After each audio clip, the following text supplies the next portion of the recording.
I lay motionless, trapped in the wreckage of a surgery that was supposed to save my life, listening to the two people I loved most laughing in the kitchen about how easy it would be to erase me.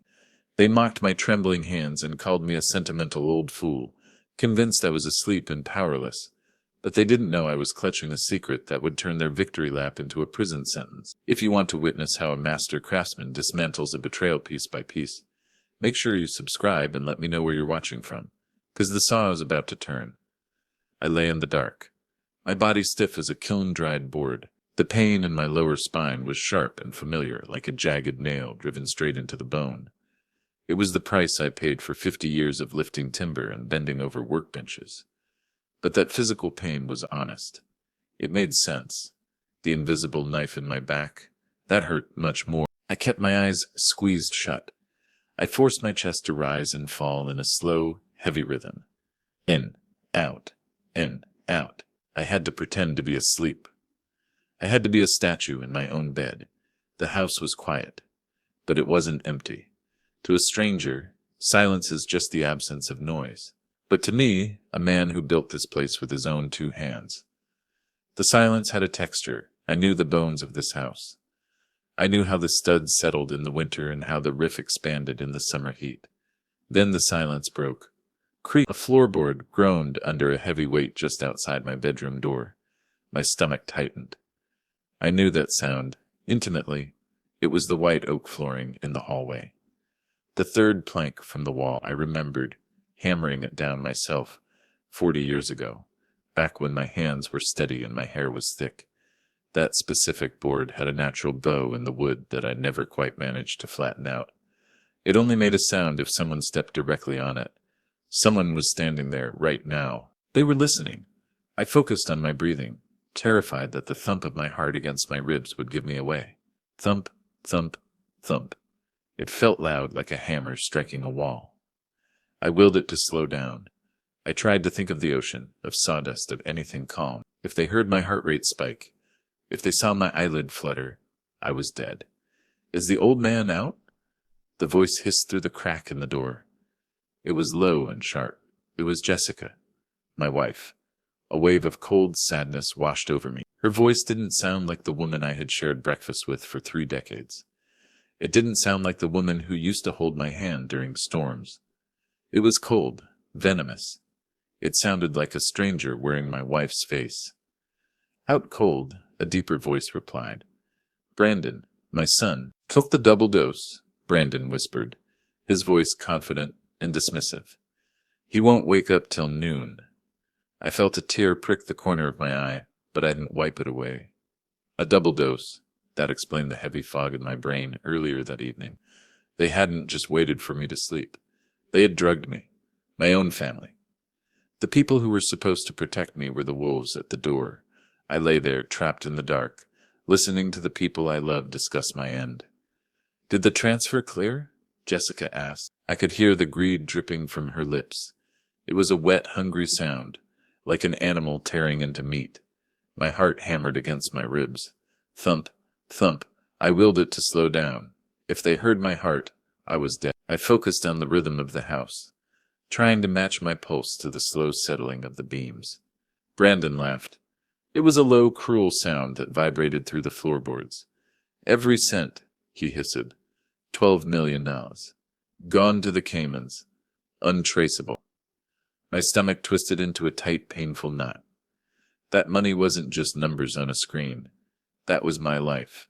It was the sale of the commercial Corvette I had renovated from a ruin.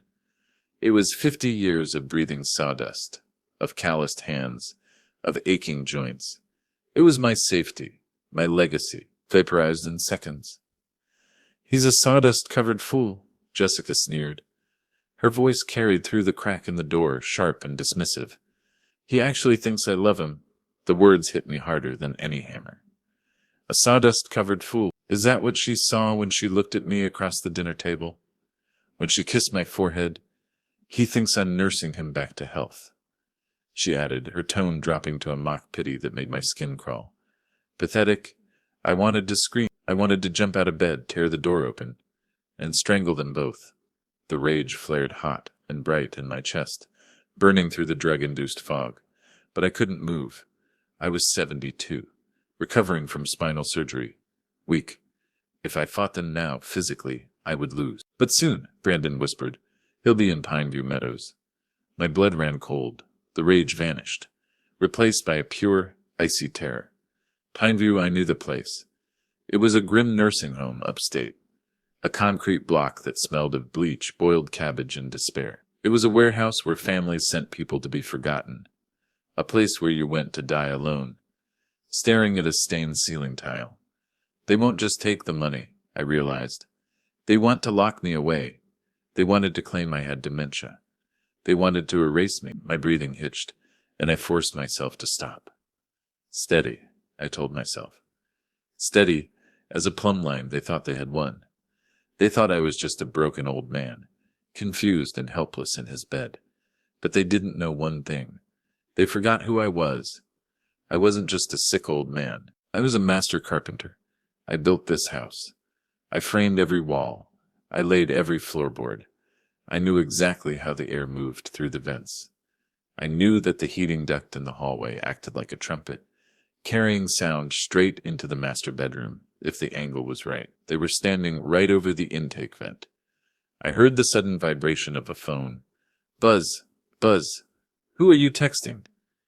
Brandon asked, his voice tightening with suspicion. Steve, Jessica giggled.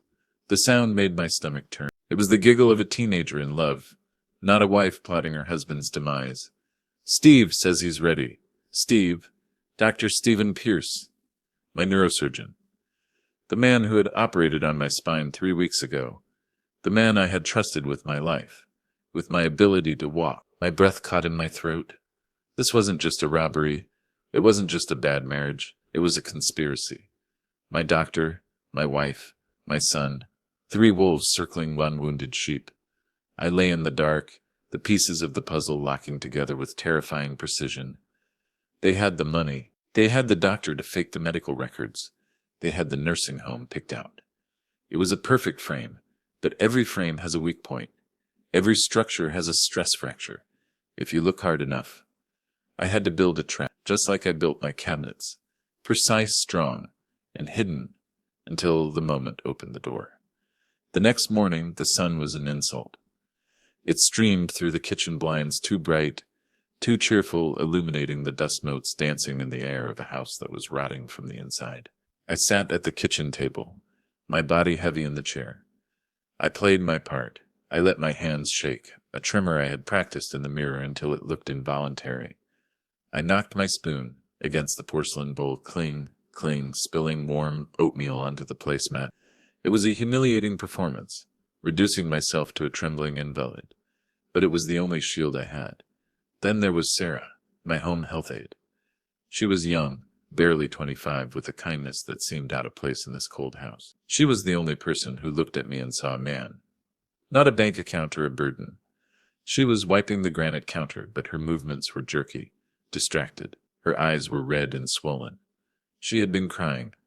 Mr. West, she whispered, leaning close so her voice wouldn't carry.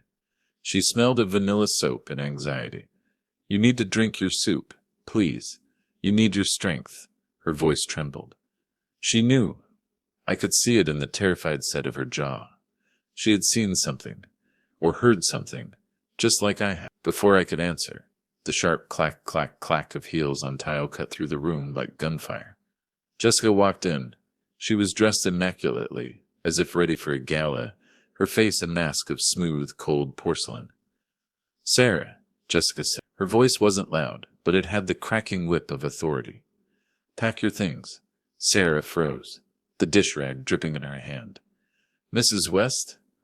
I haven't finished his breakfast. He hasn't eaten. You're fired, Jessica said, smiling. It was a tight, synthetic smile that didn't reach her eyes. It was the smile of a predator toying with prey. We don't need you anymore. Brandon and I will take care of Frank now, she added, her tone sickly sweet. My heart sank like a stone in a well. They were removing the witnesses. They were clearing the board before the final move. I dropped my spoon. It clattered loudly against the bowl, splashing milk. I forced a stutter, hating myself for the deception, but knowing it was necessary. Jessica? I stammered, widening my eyes to look lost. Where is Sarah going? Jessica walked over and patted my hand.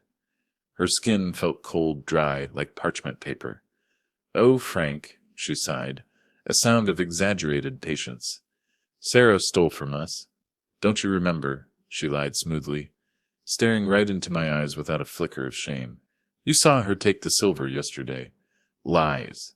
Pure, distilled poison. Sarah was the most honest soul in this house. Jessica was rewriting reality, testing how far gone I was. Sarah looked at me, her eyes wide with shock and hurt. She opened her mouth to speak, to defend herself, perhaps to warn me. But then Brandon appeared in the doorway. He leaned against the frame, arms crossed, filling the space with a menacing bulk. His face was dark, his eyes hard. I didn't take anything, Sarah whispered, her voice breaking. Get out, Brandon said. It wasn't a shout, it was a command. Sarah grabbed her bag from the chair. She looked at me one last time, a desperate, apologetic glance. Take care, Mr. West, she choked out. Then I heard the front door open, and the heavy thud of the deadbolt sliding home behind her. The lock clicked shut. Now I was truly alone. I looked down at my wrist, feeling the sudden naked weight of it. Where is my watch? I asked, keeping my voice frail. It was my father's watch, a Patek Philippe he had bought after the war. It was the one thing I had promised to be buried with. Jessica sighed, a theatrical exhale of burden. She looked at Brandon and winked, a quick, conspiratorial twitch of the eyelid. You lost it years ago, Frank, she said, her voice dripping with fake sympathy. You're getting confused again. Gaslighting. Simple and brutal. They weren't just killing me. They were trying to make me believe I was already dead. But as Brandon shifted his weight in the doorway, I saw it, the distinct heavy bulge in his front pocket. The outline of the casing. He had it. He was already wearing my inheritance like a trophy.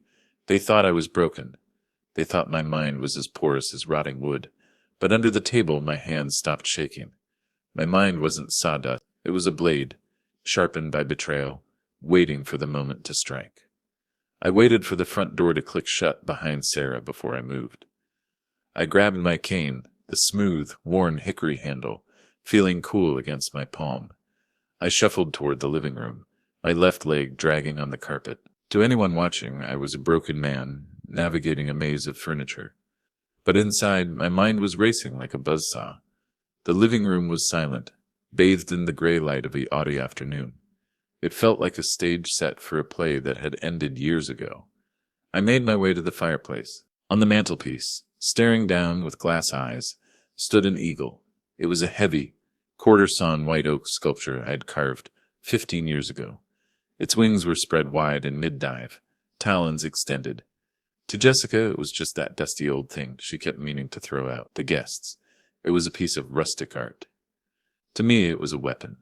I leaned against the mantel, pretending to catch my breath, and slid my hand behind the eagle's left wing. My fingers traced the wood grain until they found the tiny, imperceptible knot in the timber. I pressed it. Click. It was a sound so faint it was almost imaginary. A tiny green LED blinked once inside the hollow beneath the wing, then vanished. Active, hidden inside the hollowed-out chest of the bird, was a high-fidelity listening device with a long-range battery. In the right eye of the eagle, obscured by the dark tint of the glass, was a microlens camera. I hadn't come up with this myself. I learned this trick 30 years ago from a man named Marcus Thorne. The memory washed over me, sharp and clear. Marcus was a billionaire, a tech genius, before tech was cool. He was brilliant, reclusive, and deeply paranoid. No visible drawers, Frank, he had told me in his cavernous study. I hate banks, I hate lawyers, and I especially hate people who smile too much. I had built him a puzzle desk, a masterpiece of mahogany and secrets. He loved it. He paid me in gold bullion, sliding the heavy bars across the desk like they were chocolate. Keep this separate, Frank, Marcus had warned, gripping my shoulder with a surprisingly strong hand. Put it in a blind trust. In Zurich. Don't tell your wife. Don't tell your friends. Trust no one, he whispered. Except the wood. Wood doesn't lie. Marcus was dead now. But his daughter, Olivia Thorne, was very much alive. She was a judge in New York now, the kind of judge who ate lawyers for breakfast. And she owed the carpenter who built her father's sanctuary a favor. 2 days later, the trap was baited. Dr. Stephen Pierce came over. House call, he announced loudly as he entered the foyer, his voice booming with fake cheer. I was already in bed, the heavy quilt pulled up to my chin. I had feigned a headache, a dizziness that sent me retreating to the dark. Under the sheets, my hands clutched a cheap burner phone I had bought with cash years ago for emergencies. I opened the app connected to the Eagle. The screen flickered, then stabilized. The live feed started. I put in my earbuds, the phone blocking out the hum of the refrigerator and the wind outside. The camera in the Eagle's eye adjusted to the light. The picture was crisp, high definition. They were in the living room. Jessica, Brandon, Dr. Pierce. Jessica walked up to the doctor. She didn't shake his hand. She didn't offer him coffee. She kissed him. It wasn't a friendly peck. It was long, passionate, and hungry.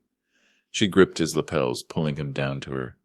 I watched on the small screen, my stomach churning. I felt physical nausea, a bile rising in my throat. This wasn't just betrayal, it was humiliation. They were doing this in my house, amidst the furniture I built, right in front of our son. We have the $12 million, Jessica said, finally pulling away. She looked flushed, excited. The transfer is done. We just need the court order to lock it down. Declare him incompetent, Steve, she demanded, her eyes wide with greed. Make it official. I don't want him contesting anything. Dr. Pierce smirked. He adjusted his expensive silk tie, looking every bit the arrogant professional. Already done, darling. He pulled a file from his leather bag and tossed it on the coffee table. The medical report is forged. Dementia, rapid decline, irreversible cognitive failure. He won't last a year in the home, Pierce added, his voice dropping to a conspiratorial whisper. I've adjusted his medication. The new dosage accelerates organ failure. It'll look like natural causes. Just a tired old heart giving out. Murder. My hands shook so hard the phone image wobbled. They weren't just stealing my life's work. They were planning to kill me slowly, painfully, while I rotted in a bleached white room. Then Pierce turned to Brandon. My son was sitting on the sofa, scrolling through his phone, looking bored. You're doing great, son, Pierce said. Keep acting sad. The grieving son is the most important part of the play. Brandon looked up and smiled. It was the cruelest expression I had ever seen on a human face. It was void of warmth, void of empathy. I hate him, Brandon said flatly. I hate pretending to be a carpenter's son. I hate the smell of sawdust. I hate his boring stories about hard work and integrity. I can't wait to be a Pierce, Brandon said. My breath stopped. The air left the room. The world spun violently, and I had to grip the mattress to keep from falling off the bed. You're a good actor, Brandon, Pierce said softly, walking over to him. Just like your real father. Pierce hugged Brandon. It was a genuine, warm embrace. A father hugging his son. My world didn't just crack, it shattered. Brandon wasn't mine. 35 years of lies. Every baseball game I cheered at. Every scraped knee I bandaged. Every time I swelled with pride when he got an A, or felt my heart break when he got cut from the team. The late helping him with math. The college tuition I paid by working weekends and holidays. Stolen. All of it. He was theirs. They had played me for a fool for 3 decades. I was just the wallet, the caretaker, the sawdust-covered fool who paid the bills while they laughed behind my back. Tears rolled down my face, hot and stinging, but as they hit the pillow, something changed. They weren't tears of sadness anymore. I had no sadness left. The grief burned away in a flash, incinerated by a heat so intense it felt like the center of the sun. They were tears of lava. They were pure, concentrated fury. I looked at the screen. I saw the 3 of them, the wife who never loved me, the doctor who violated his oath, and the boy who wasn't my son, laughing in my living room. I pressed the record button on the app.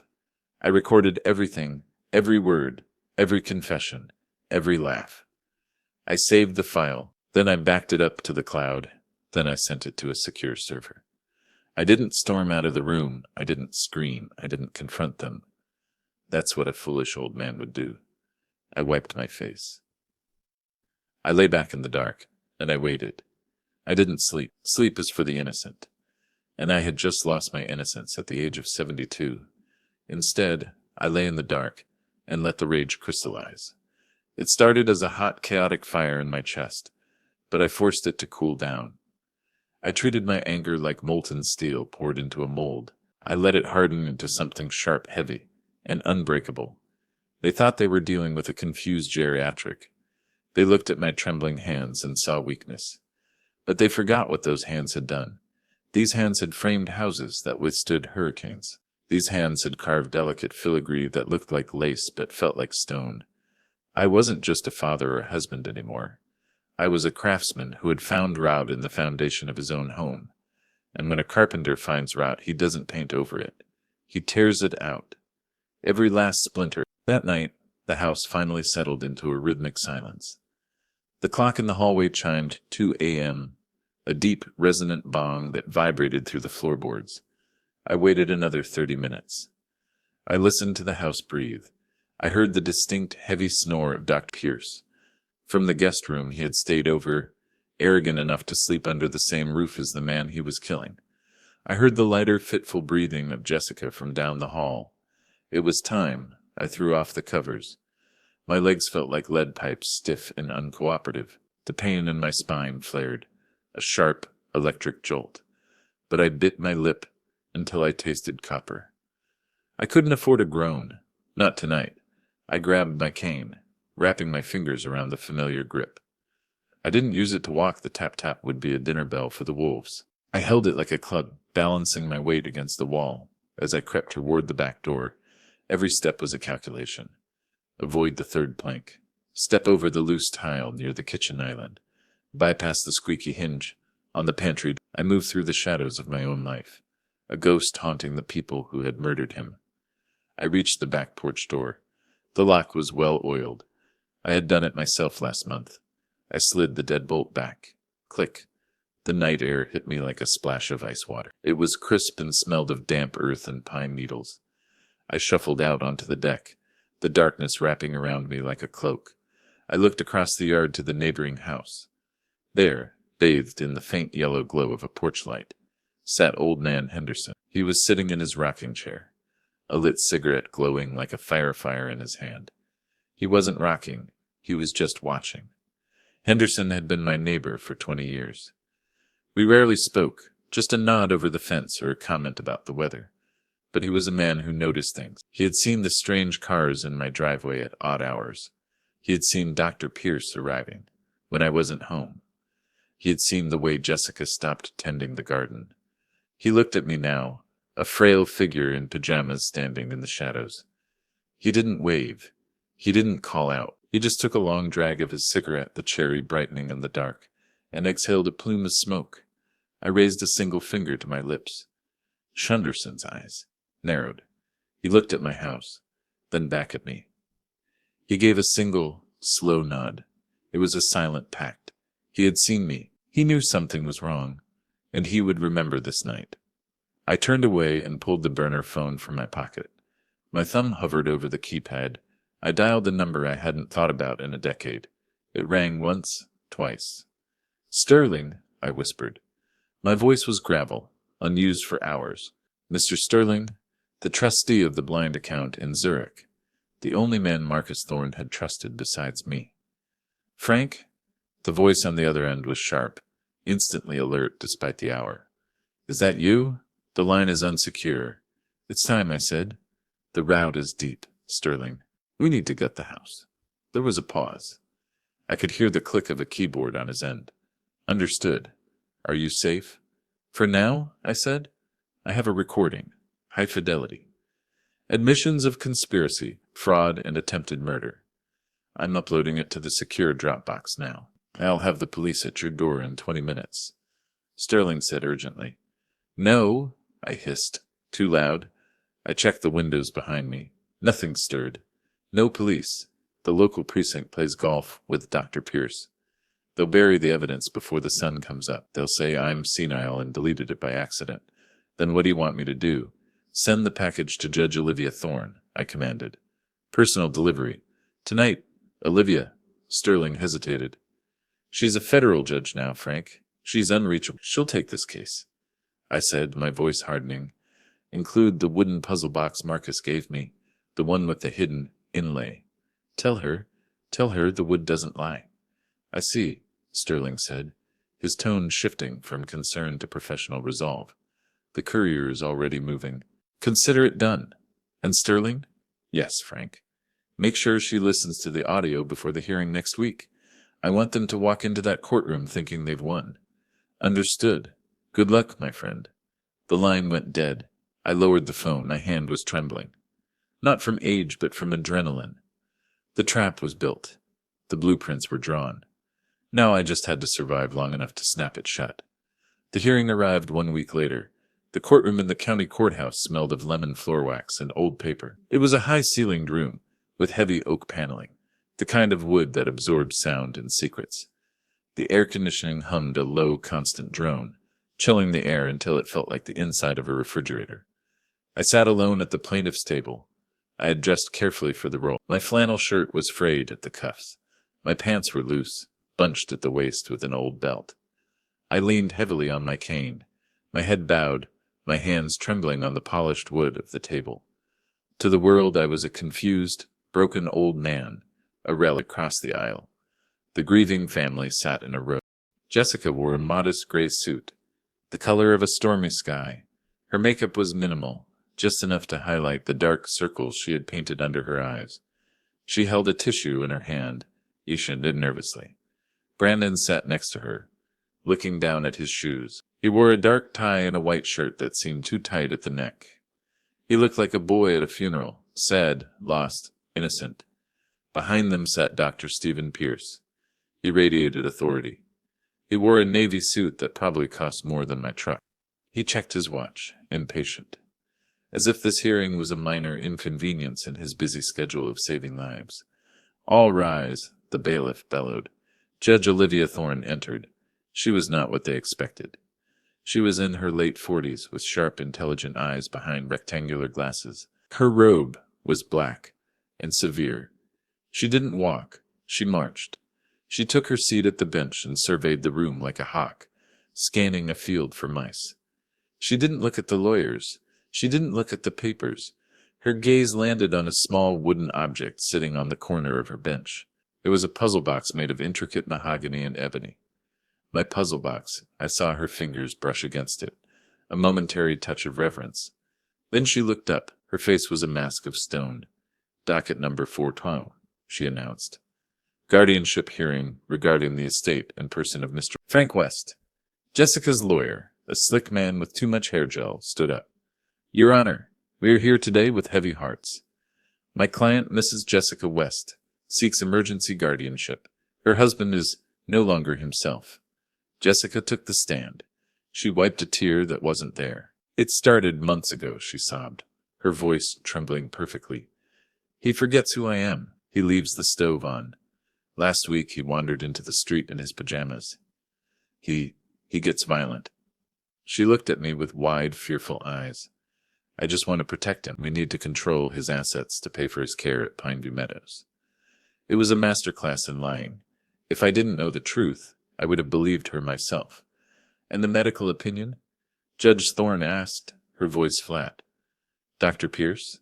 The lawyer gestured. Dr. Pierce stood up, buttoning his jacket. Your Honor, I have been treating Mr. West for his spinal condition, but the cognitive decline is rapid and severe. Frontotemporal dementia.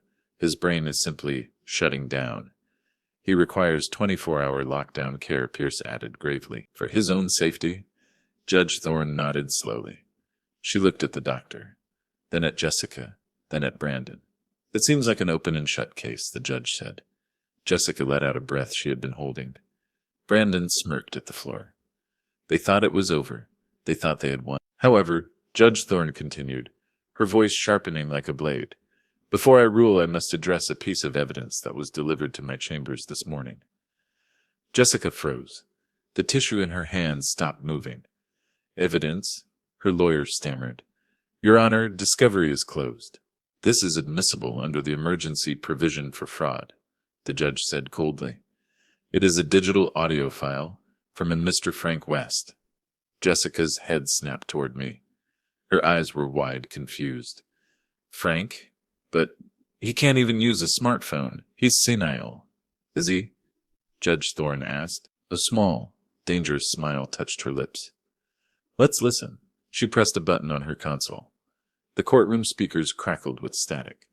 Then a voice filled the room, clear, arrogant, undeniable.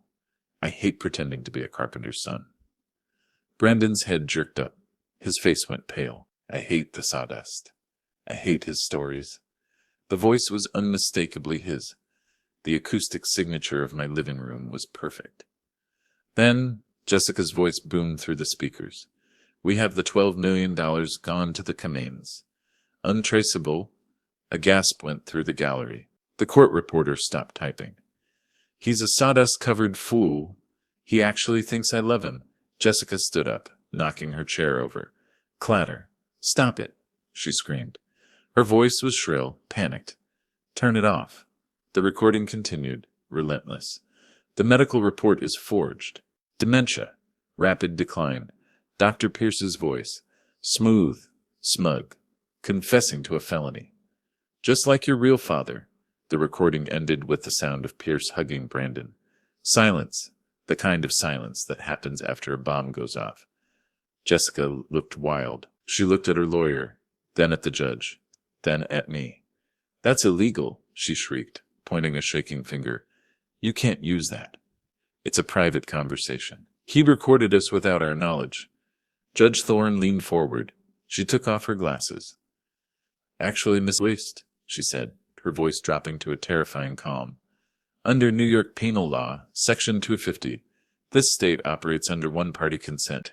As long as one person in the conversation consents to the recording, or if the recording is made in a space where the owner has no expectation of privacy from the homeowner, it is entirely legal.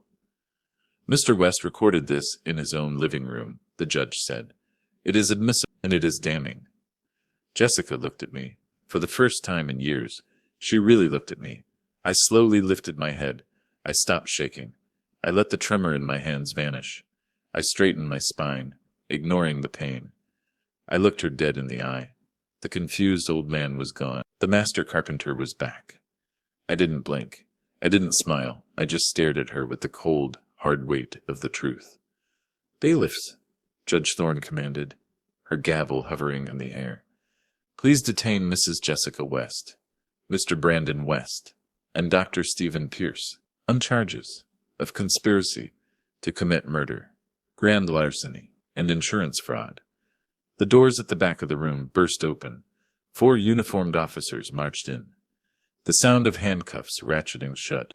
Click, click, echoed off the high ceiling. It was the sweetest sound I had ever heard. Jessica screamed as an officer grabbed her arm. She thrashed, her mask of elegance dissolving into pure animal desperation. He's broke anyway, she shrieked, spitting the words at me as they dragged her toward the aisle. We took it all. The accounts are empty. You have nothing, Frank. Nothing. Enjoy your poverty, old man. You'll die in that house alone. She was laughing now, a manic, hysterical sound. She thought she still had one card left to play. She thought she had left me destitute. I stayed silent. I just watched her go, because the doors opened one more time, and Mr. Sterling walked in. Mr. Sterling walked down the center aisle. He moved with the quiet confidence of a man who knows where all the bodies and the gold bars are buried. He wore a charcoal suit that absorbed the light, and he carried a single thin leather folio. He didn't look at Jessica. He didn't look at the police. He walked straight to the bench. Your Honor, Sterling said, his voice low and respectful. I represent the Thorne Trust in Zurich. I believe there is a misunderstanding regarding Mr. West's assets. Jessica stopped struggling against the bailiff. Her eyes darted from Sterling to me. She recognized the name Thorne, but she couldn't place it.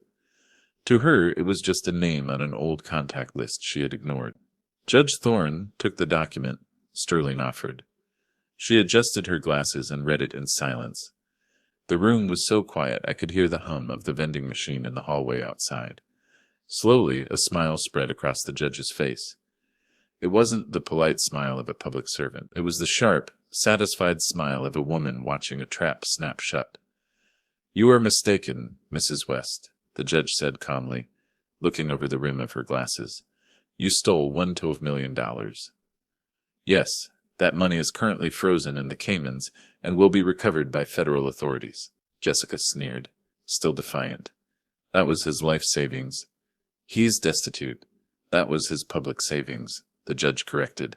The money from his carpentry business. The sale of the shop. However, Judge Thorne tapped the document with a manicured fingernail. Mr. Sterling has provided new records. Mr. West's private assets have been held in the Thorne Blind Trust for 30 years. The judge looked directly at Jessica, enjoying the moment. Proceeds from private commissions for the Thorne estate. Investments in early tech stocks. Gold bullion. Current valuation, $60 million. The number hung in the air like smoke. Jessica's jaw dropped. The color drained from her face so fast. She looked like she might faint. She did the math in her head. She realized what she had done. She had burned down a house to steal the copper wiring, not realizing there was a vault full of diamonds in the basement. 60 million, she whispered. Her voice was thin, reedy, and, the judge added, the trust stipulates that in the event of any legal action against Miss West, by family members, the assets are locked. You cannot touch a dime. Not for legal fees. Not for bail. Jessica slumped in the bailiff's grip. The fight went out of her. She wasn't a mastermind anymore. She was just a greedy woman who had played a high-stakes game and lost everything. Then there was movement to my right. Brandon, my son, or the boy I thought was my son, wrenched himself free from the officer's loose grip. He didn't run for the door. He ran toward me. He stopped at the railing, looking desperate. His face was wet with sweat. He looked like a scared child who had broken a window and wanted his father to fix it. Dad, he whimpered. The word hung in the air, heavy and false. Dad, please, he begged, his voice cracking. I didn't mean it. She made me do it. You know how she is. She manipulated me. He reached out a hand, trembling. I'm your son. You raised me. We played catch. Remember? Please, tell them to stop. Help me. The courtroom watched. The judge watched. I looked at the hand reaching out to me. It was the hand I had taught to hold a hammer. The hand I had high-fived after his graduation. My heart ached. A deep, thumping ache in the center of my chest. Part of me, the father part, wanted to reach back. Wanted to save him. Wanted to believe that he was just a victim of his mother's poison. But then I remembered the recording. I hate the sawdust. I hate his stories. I can't wait to be a Pierce. And then, the hug. The hug he gave his real father. I stood up. I didn't use the table for support. I didn't lean on my cane. I stood tall, my back screaming in protest, but my spirit iron hard. I looked at the boy I raised. I looked past the tears, past the fear, and saw the stranger underneath. I'm not your dad, Brandon, I said. My voice didn't shake. It filled the quiet room. Ask Steve. Brandon flinched as if I had slapped him.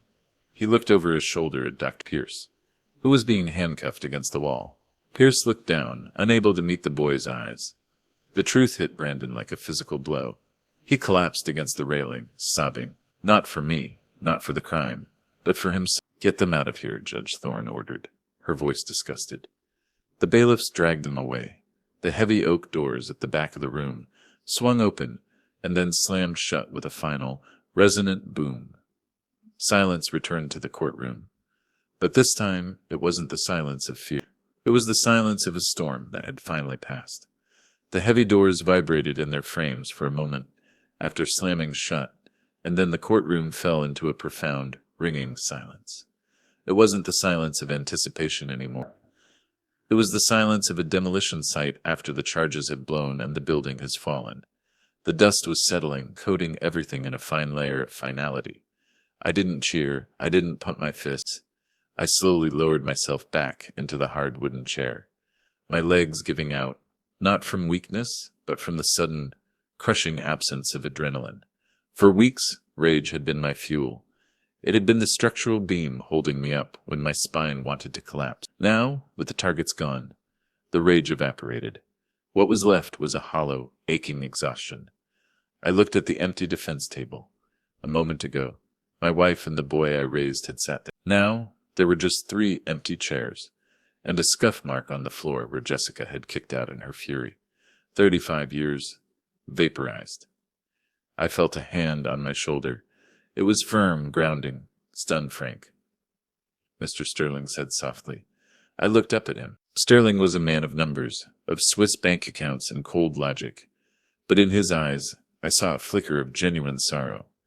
He knew what this victory had cost. He knew the exchange rate of betrayal. They can't hurt you anymore, Sterling added. The assets are locked. The police have the recording. The medical board is already seizing Pierce's files. I know, I rasped. My voice sounded like sandpaper rubbing against stone. I know. Judge Thorne cleared her throat. I turned to the bench. She hadn't left. She had removed her glasses and was rubbing the bridge of her nose, looking less like a federal judge, and more like the tired daughter of an old friend. She picked up the puzzle box, the small, intricate cube of ebony and mahogany I had sent her. She ran her thumb over the hidden joint, the secret latch that only opened if you knew exactly where to press. My father used to talk about you, she said, her voice echoing slightly in the empty room. He said you were the only man who understood that a cabinet is only as strong as its back panel. She looked down at me, her eyes softening. He said you built things to last, Mr. West. I nodded slowly, gripping the head of my cane. I try to, Your Honor. But sometimes the wood has rot. You can't see until you cut into it. You cut it out, she said firmly.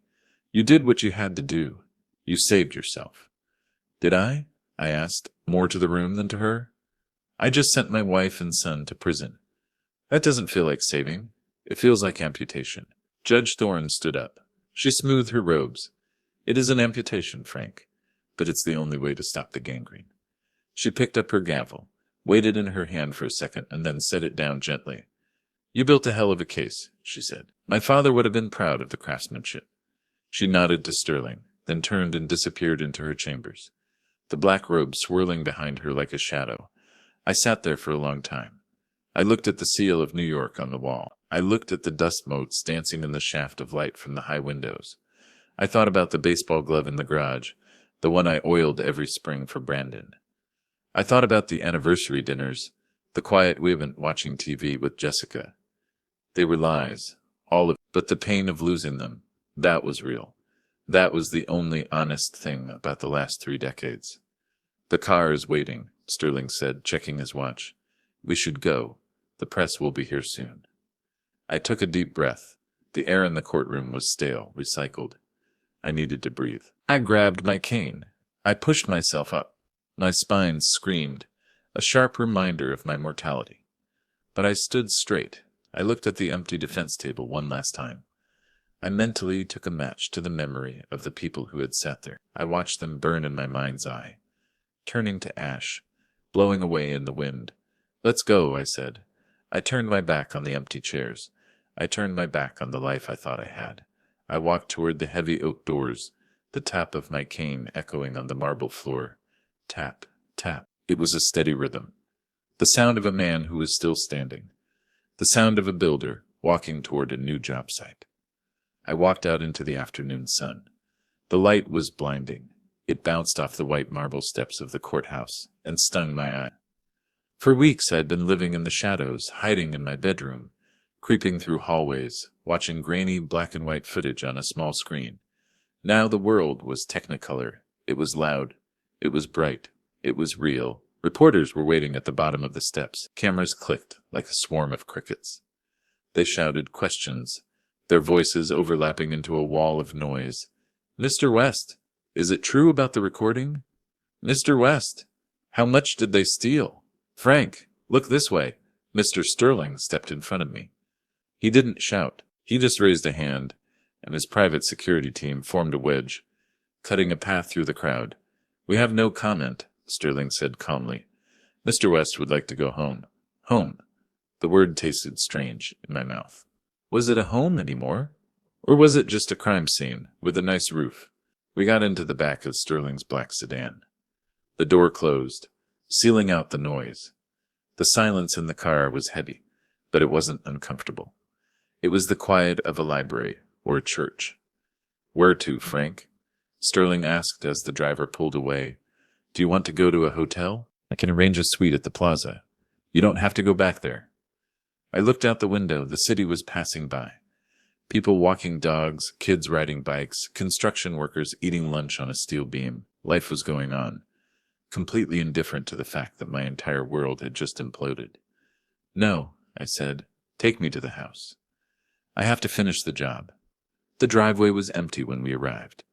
Jessica's car was gone, impounded by the police as evidence. Brandon's sports car was gone too. The house stood on the hill, looking exactly as it had this morning. The white siding was clean. The lawn was mowed. The windows gleamed. To a stranger, it looked like the perfect American dream. I knew better. I knew the rot was in the walls. I unlocked the front door. My hand didn't shake. The key turned with a smooth, satisfying click. I walked inside. The house smelled of lemon polish and stale air. It was silent. But for the first time in years, the silence wasn't heavy. It wasn't waiting for an argument. It wasn't hiding a secret. It was just empty. I walked into the living room. I stopped in front of the fireplace. The eagle was still there. I reached out and touched its wooden wing. It felt warm. This piece of wood, this inanimate object I had carved with my own hands, had been more loyal to me than my own flesh and blood. Good boy, I whispered to the bird. I sat down in my armchair. The leather groaned. I rested my cane against the table. For a long time, I just stared at the wall. The adrenaline was gone, and now the grief finally arrived. It didn't come like a storm. It came like a rising tide. I didn't cry for Jessica. The woman I loved had died years ago, replaced by the monster I saw in court today. I didn't cry for Brandon. The boy I raised was a fiction, a character played by a bad actor. I cried for the time, 35 years. 7,000 ow. I cried for the weekends I spent fixing the deck instead of traveling. I cried for the nights I worked late to pay for tuition. I cried for the love I had poured into a cup that had a hole in the bottom. I felt old. I felt like a building that had been gutted, leaving only the facade standing. Then my phone buzzed. It wasn't the burner phone. It was my real phone. Sterling had recovered it from Jessica's purse before she was taken away. I looked at the screen. It was a text from an unknown number. Mr. West, I saw the news. I hope you are okay. Sarah. Sarah, the girl who had lost her job because she tried to feed me soup. The girl who had been fired for being honest. I stared at the message. A small spark lit up in the empty room of my chest. I stared at the message. A small spark lit up in the empty room of my chest. I wasn't entirely alone. There were still good people. There was Henderson on his porch. There was Sterling in his suit. There was Judge Thorne with her father's puzzle box. And there was Sarah. I hit the call button. Hello? Her voice was timid, scared. Sarah, I said. My voice was stronger now. It's Frank. Oh, Mr. West. I didn't steal that silver, I promise. I know, I said gently. I know everything, Sarah. You were the only one telling the truth. I took a deep breath. I looked around the living room. I looked at the furniture I'd built. I looked at the walls I had framed. Sarah, I'm going to need some help, I said. I have a lot of work to do, and I need someone I can trust. I can come back, she stammered. I can make you dinner. I can help with the house. No, I said. I don't need a housekeeper. I need an assistant. I'm selling the house, Sarah. I'm selling everything. The furniture, the cars, the land. There was a silence on the line. You're leaving? I'm a carpenter, I said, feeling a smile finally touch my lips. When a piece of wood is rotten, you don't paint over it. You burn it, and you start fresh. I have $60 million and a lot of time on my hands, I continued. I'm thinking of building something new. Maybe a school. Maybe a workshop for kids who want to learn the trade. I need someone to help me run it. Are you interested? I could hear her smile through the phone. Yes, Mr. West, I am. Good. Meet me here tomorrow at 9. Bring box. I hung up. I stood up. The pain in my spine was still there, sharp as a nail, but it didn't matter anymore. It was just a reminder that I was alive. I walked to the window and looked out at the sunset. The sky was a brilliant, burning orange. The day was ending, but the sun wasn't dying. It was just moving on to somewhere else. I wasn't a victim. I wasn't a fool. I was Frank West, master carpenter. I had cleared the debris. I had leveled the foundation. The blueprint for my old life was in the trash, where it belonged. I looked at my reflection in the glass. I looked tired. I looked gray, but my eyes were clear. I turned away from the window and walked toward my workshop in the garage. I had a new project to design, and this time I would build it with eyes wide open. Checkmate. Just as Frank cleared the rot to build something stronger, we strive to bring you stories that reveal the hard truths and the resilience of the human spirit. If this tale of justice resonated with you, and you want to be part of the foundation we're building here, please take a moment to like this story and subscribe. Let's construct the next chapter together.